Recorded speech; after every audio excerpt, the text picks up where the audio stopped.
kita buka Alkitab kita, Mazmur pasal 16, hari ini jemaat terkasih, Kristus ingin memberitahukan kepada kita bahwa bahagia tidak susah. Roh Kudus mau berbicara ke hati Anda dan saya bahwa happy is possible. Bahwa sukacita itu sudah tersedia bagi anak-anak Tuhan. Apapun keadaannya. Dalam segala situasi kondisi, you and I can choose to be happy in Jesus Christ. Bahagia tidak susah itu juga menjadi tema topik yang saya angkat di akhir pekan ini. Mazmur 16, isinya 11 ayat. Nanti saya baca per ayat, saya jelaskan ya. Miktam, dari Daud, judulnya di Alkitab kita Bahagia Orang Saleh. Kita beri judul khotbah ini, bahagia tidak susah. Miktam artinya golden psalm. Kita kurang ngerti artinya, apa sih miktam ini? Ternyata miktam itu artinya Mazmur yang emas. Golden psalm. Jadi ini adalah Mazmur yang tahan uji, tahan waktu, tahan cuaca, apapun sikon atau situasi kondisi. Miktam, the golden psalm, berarti kita bisa happy dalam segala situasi. Bahagia itu pilihan. Dan Alkitab mengatakan orang saleh itu berbahagia. Rugi jadi orang Kristen tidak happy. Tapi bahagianya orang Kristen itu definisinya beda dengan dunia. Sukacita itu bukan happy sementara. Sukacita adalah suatu bahagia sorga. Kebahagiaan Bapa. Hidup ini sementara, apapun ujian pencobaan. Kita tahu bahwa Tuhan menyediakan sesuatu yang lebih indah dan lebih kekal bagi Anda dan saya. Miktam ini dari Daud. Ternyata Daud sedang dalam masalah, jadi ini adalah Mazmur yang muncul di tengah-tengah problema. Makanya ayat 1 dikatakan, ditulis begini, jagalah aku ya Allah. Berarti Daud sedang dikejar sesuatu. Pernah nggak kita merasa kita dikejar-kejar oleh persoalan? Tidur pun nggak nyenyak, bangun pun rasanya tidak rela. Jagalah aku ya Allah, sebab padamu aku berlindung, berarti Daud sedang terancam. Indah bukan? Di Perjanjian Baru, seorang rasul, Rasul Paulus menuliskan bersukacitalah, sekali lagi bersukacitalah, langsung dari penjara. Suratnya di Filipi itu. Ternyata happy versi sorga tidak kenal situasi kondisi dan dalam segala keadaan. Ada sebuah kepuasan batin, ada damai sejahtera yang melampaui segala akal budi. Artinya damai yang gak masuk akal itu tersedia bagi anak-anak Tuhan. Sekali lagi rugi jadi orang Kristen kalau nggak damai hatinya. Tuhan mati bukan supaya kita masuk ke sorga saja. Tuhan mati supaya sorga masuk ke dalam hati kita. Memang ada sorga beneran. Sebuah tempat sesungguhnya di rumah Bapakku ada banyak tempat tinggal. Tapi juga ada suasana sorga itu bisa kita rasakan sekarang. Hubungan kita dengan Allah. Jagalah aku ya Allah, padamu aku berlindung. Padamu saja aku bersembunyi. Daud sedang di dalam sebuah masalah serius, dia dihimpit problema. Nyawanya bahkan terancam. Tidak ditulis secara pasti di pasal 16 ini masalah apa yang sedang dihadapi. Tapi pasti nggak lebih ringan daripada problema yang Anda sekarang lalui. Tidak lebih ringan dari pencobaan yang kita alami. Karena zaman itu zaman perang. Daud sedang dalam ancaman nyata, dia bisa kehilangan nyawa. Tapi golden psalm ini, that help him and carry him through his problems. Miktam ini yang menggendong dia melalui lembah kekelaman. Lebih dari segalanya emas, perak, dan permata, tiada artinya. Sungguh-sungguh ini adalah Mazmur yang akan berbicara kepada setiap kita dalam setiap keadaan. Ayat 2, aku berkata kepadamu Tuhan, Engkaulah Tuhanku, tidak ada yang baik bagiku selain Engkau. Ayat 2, Daud bicara, aku berkata, Aku berkata kepada Tuhan, tapi sebenarnya Daud sedang berkata kepada dirinya. Engkaulah Tuhanku, dia berdoa. Tidak ada yang baik bagiku selain engkau. Seolah-olah dia mendikte jiwanya. Hai jiwaku, pujilah Tuhan pertama-tama. Engkaulah Tuhanku, engkaulah Allahku, kusembah engkau. Lalu dia berkata kepada dirinya di hadapan Allah, tidak ada yang baik bagiku selain engkau. Seolah-olah dia memaksa dagingnya untuk setuju. Tidak ada yang baik bagiku kecuali Tuhanku. Coba kuasai sebuah seni untuk berbicara kepada jiwa sendiri. Talk to yourself. Bukan seperti orang gila yang suka tertawa sendiri. Tapi belajar untuk berkaca dengan firman dan berbicara dengan tegas kepada hatimu. Kalau enggak, hati kita akan penasaran, hati kita akan berkeliaran, akan tersesat kemana-mana. Seni bicara kepada diri sendiri ini penting sekali. Saya sebut ini soul talk. Perbincangan jiwa. Hai jiwaku, pujilah Tuhan, tenang teduh. Dalam kasih-Nya Tuhan semua indah pada waktunya. Aku berkata kepada Tuhan, engkaulah Tuhanku. Tidak ada yang baik bagiku selain engkau. Kalau kita bisa bicara pada diri sendiri, iman kita tidak akan pernah pupus. Sebenarnya Tuhan itu taruh iman di dalam dada kita untuk menggendong kita di segala situasi. Iman ini semi otomatis. Kita ini seperti jam mahal karena waktu kita berharga. Yang tidak ada baterainya di dalamnya. Sekali beli jam itu, seumur hidup kita pakai. Nah kalau kita nggak pakai katakan 1 minggu atau 1 bulan, dia seolah-olah mati padahal jam itu hanya pingsan. Lalu ketika kita kenakan kembali, kita lupa, iya ya kita ada jam itu. Lalu kita goyang karena aktivitas sehari-hari, tangan kita bergerak seperti ini. Lalu sedikit shaken atau digoyang-goyangkan, tergoncang-goncang dengan lengan. Tiba-tiba jam itu bisa jalan lagi, tik tik tik tik tik tik tik tik tik tik setiap detik. Nah, jam itu nggak perlu pergi ke pompa bensin untuk terima solar. Jam itu juga nggak perlu di-charge seperti handphone kita, kecuali mungkin jam tangan yang sifatnya seperti handphone. Tapi jam ini yang klasik. Dia bisa recharge sendiri. Nah tahu nggak, iman kita itu bisa recharge juga. Nah chargernya di mulut. Kalau iman itu timbul dari pendengaran, tapi iman itu sendiri adalah pengakuan. Saya ulang, iman timbul dari pendengaran oleh firman Kristus bukan? Tapi iman itu sendiri pengakuan. Pengakuan iman namanya. Makanya jangan pakai mulut dengan sembarangan. Karena telinga kita itu mendengar. Anggaplah telinga dan mulut itu 2 insan yang berbeda. Saling menjaga. Nah ketika kita lemah iman, kita bisa kuatkan sendiri. Nggak perlu dipompa dari luar. Makanya Roma 10 berkata begini. Jangan berkata Tuhan itu jauh. Di langit mana kita harus bawa turun. Atau di bawah bumi yang mana kita harus bawa naik. Bukankah firman itu ada di mulutmu?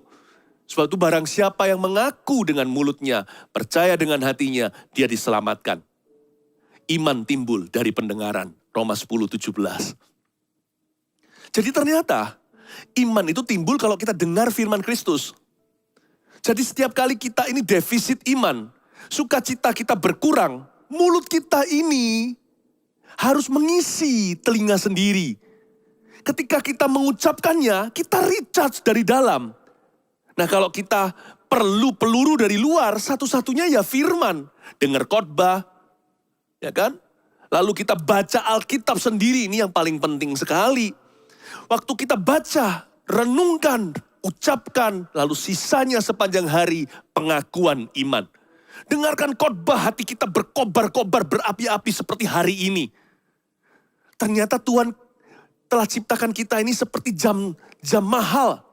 Kita bisa recharge sendiri secara otomatis. Luar biasa Tuhan itu menciptakan dunia iman. Bahagia itu nggak susah. Detik Anda merasa kurang bahagia, Anda bisa hibur sendiri. Hibur dirimu dengan firman dari mulutmu. Karena itu jangan mengeluh. Karena itu jangan bersungut-sungut. Jangan ngomel melulu. Nanti gak masuk-masuk tanah perjanjian. Kalau kita lemah, kuatkan diri sendiri. Katakan, hai jiwaku pujilah Tuhan. Belajar soul talk. Belajar bicara kepada jiwa. Bicara kepada jiwa kita. Itu dia. Jadi bahagia itu nggak susah, nggak usah cari kemana, ke langit, ke jurang mana kita mencarinya. Dia ada di mulut kita. Happy or not happy, sometimes kadang-kadang hanya bergantung dengan pengakuan mulutmu dan mulutku. 快不快乐你自己安排. Bahasa Chinese-nya begitu. Sukacita atau enggak, atur sendiri. Atur sendiri per orang, per Kristen. Setiap orang Kristen punya pilihan. Ternyata Tuhan taruh happy itu di mulut kita. Do the soul talk. Lakukanlah perbincangan jiwa. Hai jiwaku, pujilah Tuhan. Aku berkata kepada Tuhan, Engkaulah Tuhanku. Langsung kuat imannya. Tiba-tiba Daud merasa bahagia dari dalam. I'm so happy gitu. Karena Engkaulah Tuhanku. Mungkin dia nyanyi karena Mazmur ini adalah lagu. Kaulah Tuhanku, Kaulah Rajaku, Kau yang termulia di bumi dan di surga. Ku sembah Kau Tuhan, ku sembah Kau Tuhan, ku puji, ku muliakan namamu. Ku sembah Kau Tuhan, ku sembah Kau Tuhan, ku puji, ku muliakan namamu. Golden Psalm, Miktam, lebih dari segalanya, ku ingin Kau Tuhan. Emas, perak, dan permata tiada artinya. You're my golden psalm. Ku ingin lebih dekat, bersekutu denganmu. Jadikan ku hamba setia kepadamu. Mulut adalah jiwa. Jiwa kita ada di mulut kita. Dan telinga kita mendengar dan nguping apa yang kita ucapkan dari lidah bibir sendiri. Dan itu yang menambah happy atau mengurangi happy. Kuai pu kuai le ni zhi anpai. Suka gak suka, hati senang atau tidak. Atur sendiri, Tuhan sudah kasih sumber dayanya di mulut Anda dan saya. Aku berkata kepada Tuhan, ayat 2, Engkaulah Tuhanku. Tidak ada yang baik bagiku selain Engkau. Tidak ada yang baik bagiku selain Engkau. Ternyata dalam hidup ini, mengenali apa yang tidak baik bagi kita, sama pentingnya dengan kenal apa yang baik untuk kita. Jangan hanya pikirkan apa yang baik untuk Anda.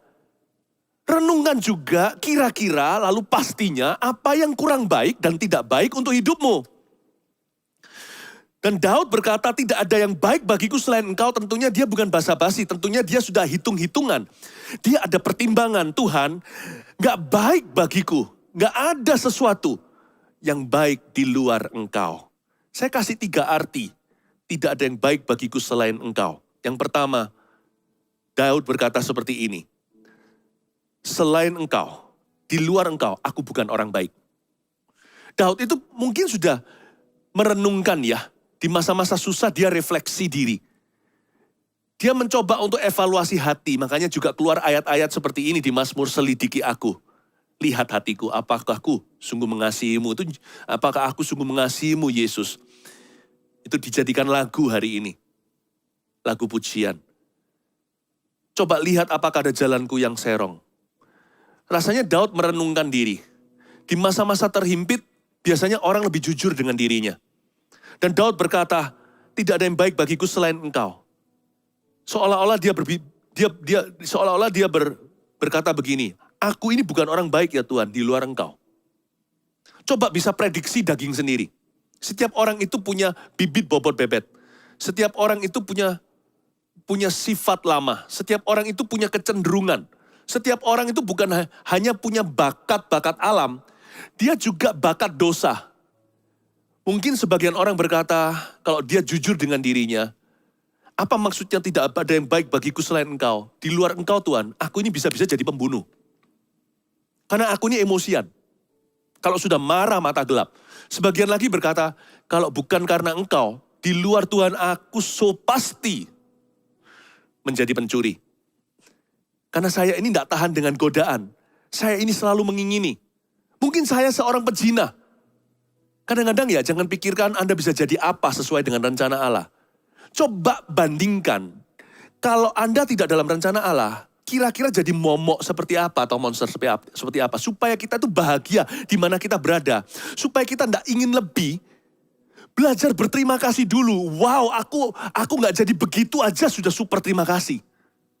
Saya kadang-kadang merenung loh.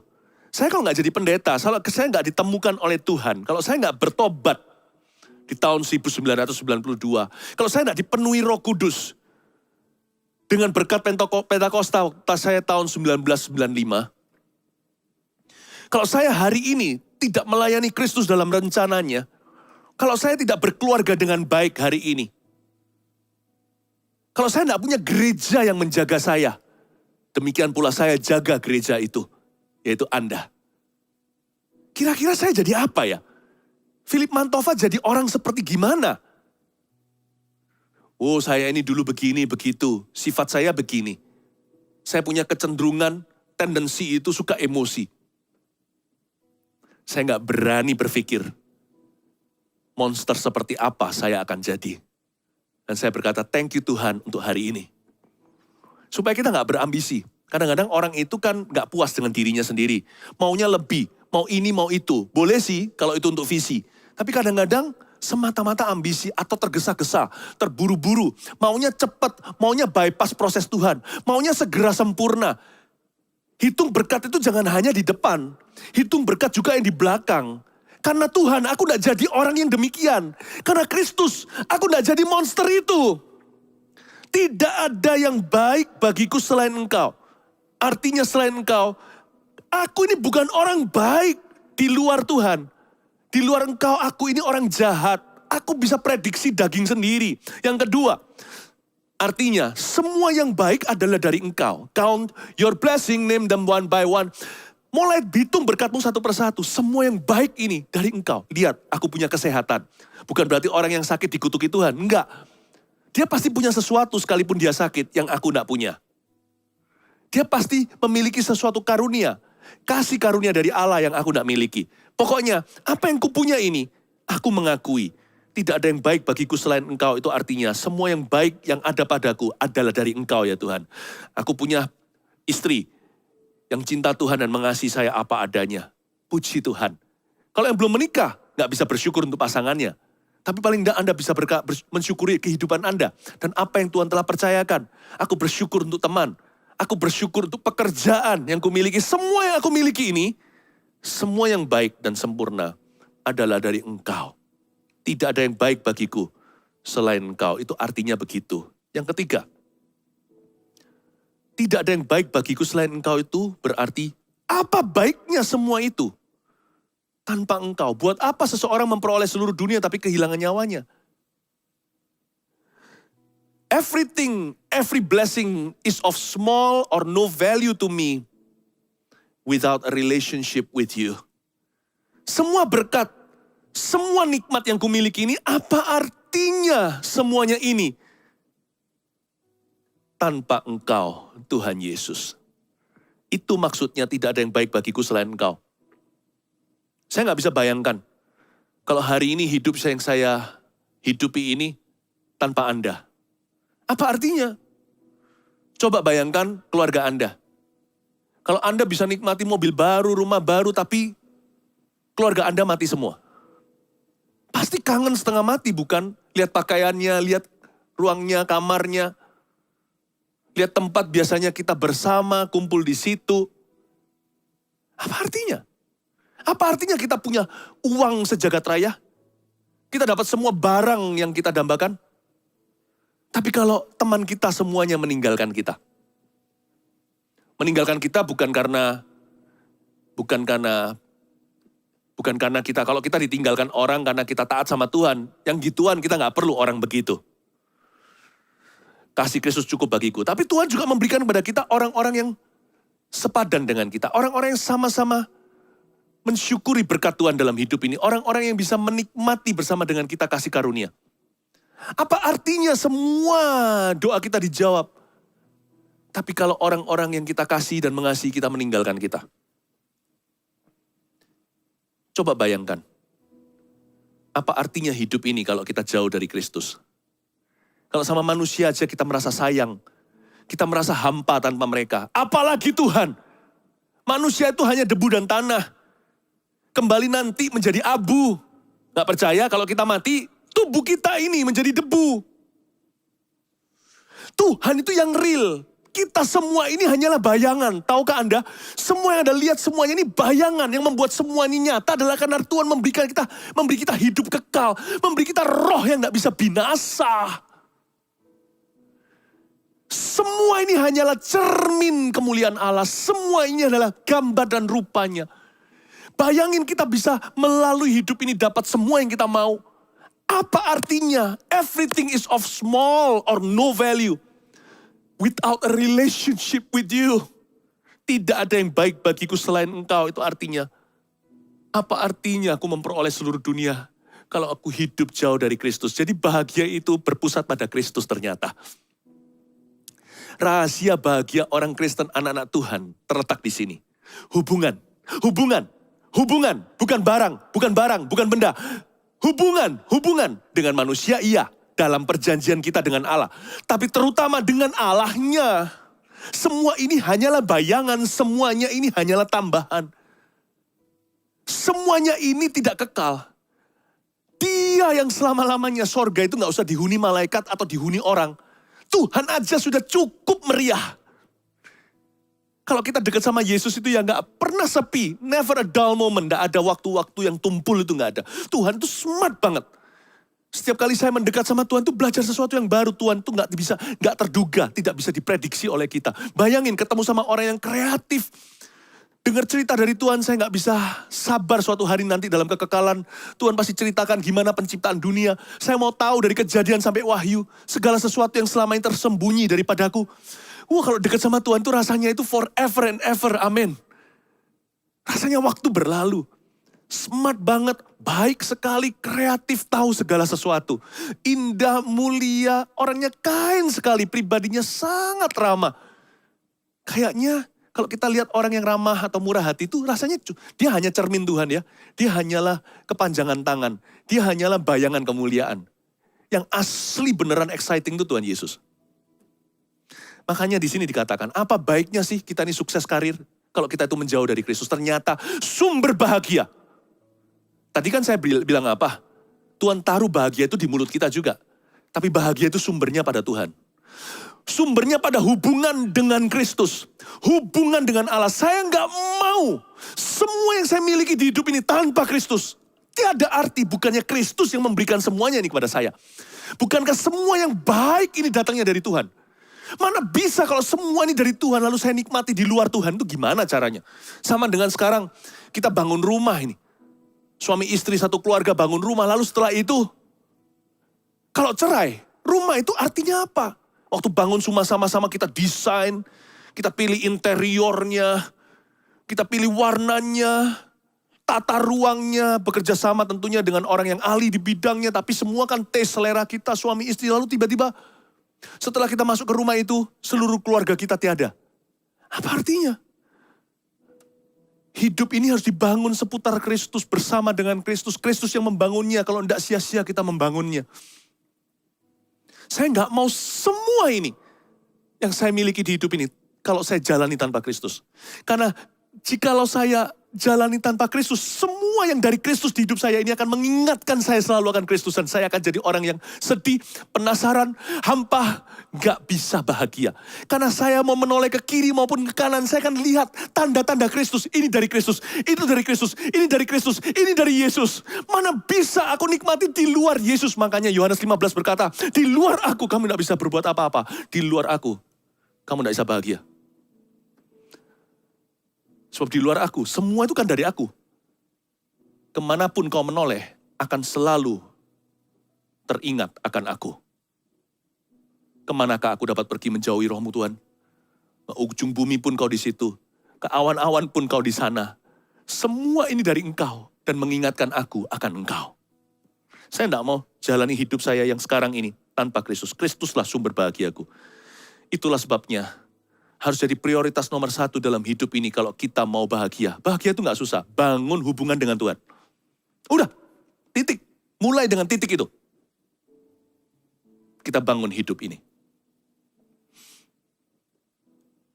Bangunlah dengan Tuhan Yesus. Bangunlah hubungan dengan Tuhan. Itulah permulaan bahagia. Bahagia gak susah. Kalau kita dekat dengan Tuhan, hanya dekat Allah saja, hatiku tenang. Daripadanya lah keselamatanku. Karena Engkaulah gunung batuku, kota bentengku. Aku tidak akan takut dan tidak akan goyah selamanya. I want to see Jesus.